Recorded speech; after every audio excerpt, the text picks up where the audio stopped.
mardi, rue de l'Arc de Triomphe. Comme chaque matin, le chef de poste de la sous-station Terne arrive à 8 heures.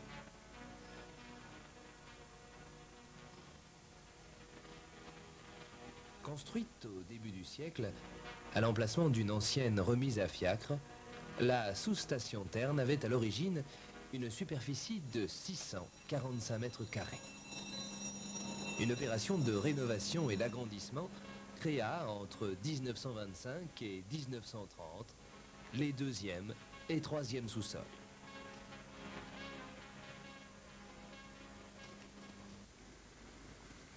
La salle des tableaux actuels date de cette modernisation.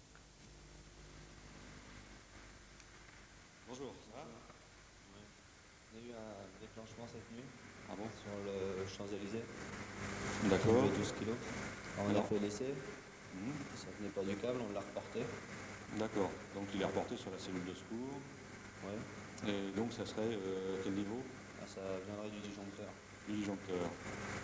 Bon, alors je vais voir avec le chef de car et puis l'entretien, de façon à prévoir une consignation du câble et le changement du disjoncteur. Bien. D'accord.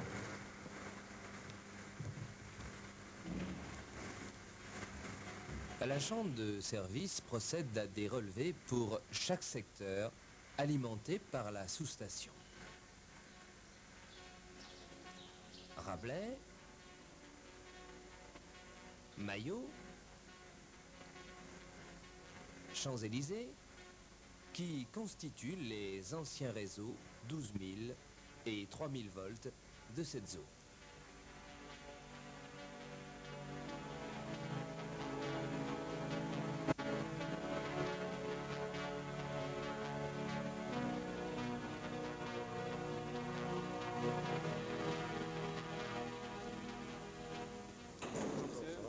Bon, on a eu un déclenchement hier soir à 23h46, un départ 12 000 de Champs-Élysées. Oui. On a fait une visite de la cellule.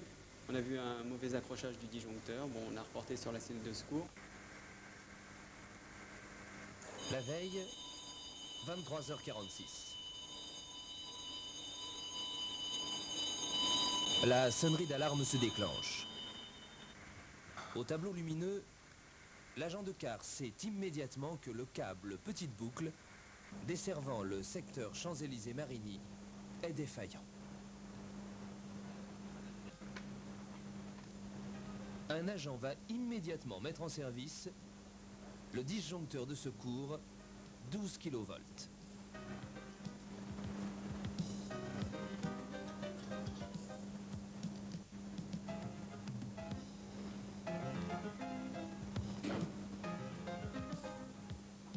Avant de partir, il appose la pancarte indiquant que le disjoncteur est en service.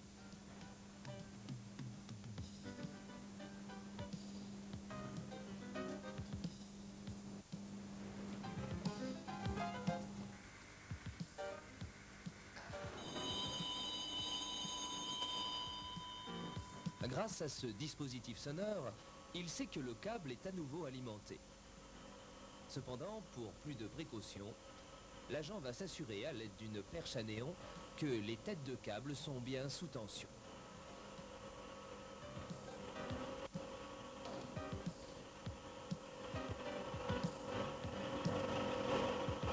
Toutes ces opérations se déroulent dans le respect des normes de sécurité.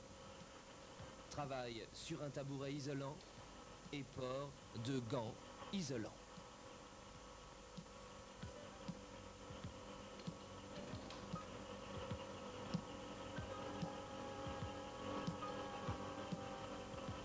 D'accord. Alors à ce moment-là, ce qu'on va pouvoir faire, c'est faire visiter ce disjoncteur par le service entretien. Alors pour ça, on va d'abord consigner la cellule, en consignant d'abord le raccordement au bar 12 kV, et ensuite le raccordement ici au jeu de barre de report ainsi que là, au jeu de barre de report aussi. Bon, bah alors vous faites la fiche de manœuvre, et pendant ce temps-là, moi je vais prévenir le service entretien et on fait le nécessaire tout de suite. D'accord, ok. Entendu.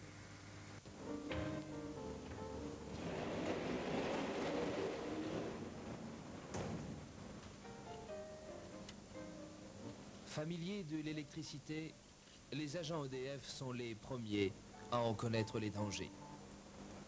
C'est pourquoi les manœuvres de consignation obéissent à un protocole strict. L'agent commence par ouvrir et condamner les secteurs d'isolement encadrant le disjoncteur afin de priver totalement celui-ci d'une mise sous tension accidentelle.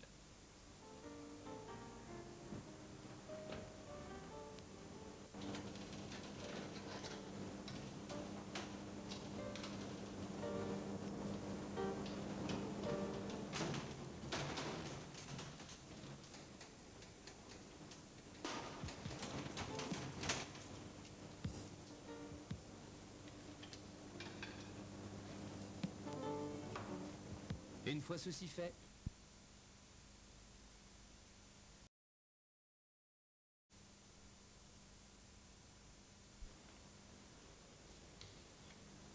une installation ancienne comme celle de la sous-station Terne nécessite une présence humaine permanente.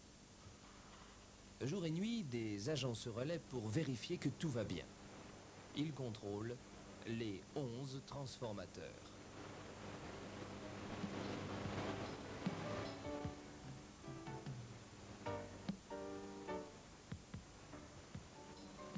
Ils inspectent les têtes de câble et rajoutent de la paraffine si besoin est.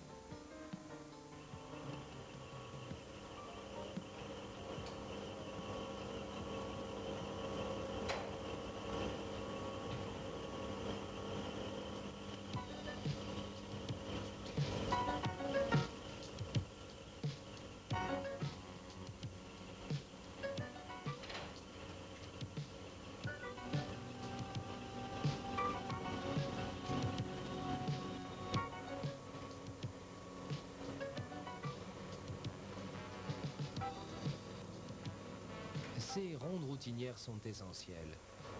Ici, on compte sur la vigilance humaine pour détecter les incidents.